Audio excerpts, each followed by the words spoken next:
เ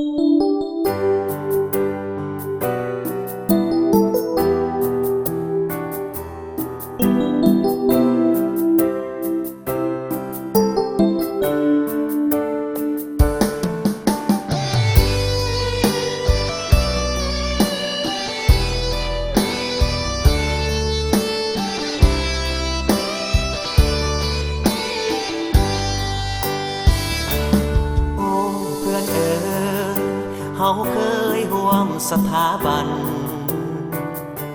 สนุกสุขสันต์ด้วยกันภายใต้สายข่าวต่างมุ่งมั่น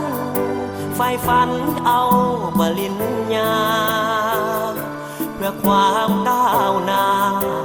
เพื่อประสาสุขีโอ้เพื่อนเอ๋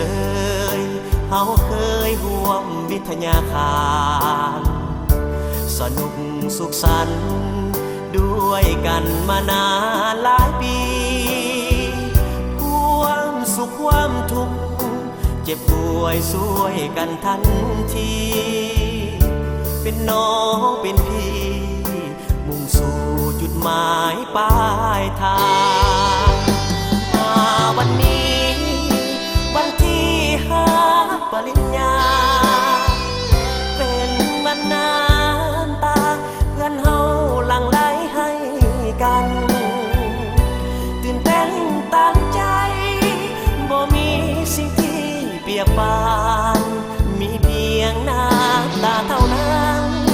หลั่งลงสลองวันใสโอ้เพื่อนเอ๋ยเฮาเคยร่วมสถาบันบัดนี้ถึงวันเพื่อนเฮาต้องพากจากไปก่อนใกล้ห่างทุกอย่างจงฝังใน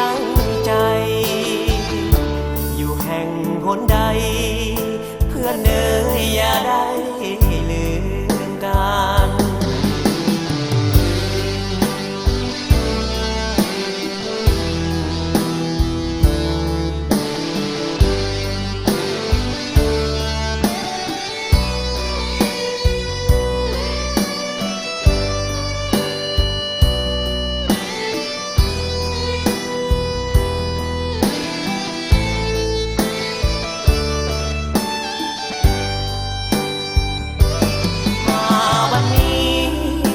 วันที่5 ปริญญาเป็นวันน้ำตาเพื่อนเฮาหลั่งไหลให้กันตื่นเต้นตั้งใจบ่มีสิ่งที่เปรียบปานมีเพียงน้ำตาเท่านั้นหลั่งลงสลองวันใสโอ้เพื่อนเอ๋ยเฮาเคยร่วมสถาบัน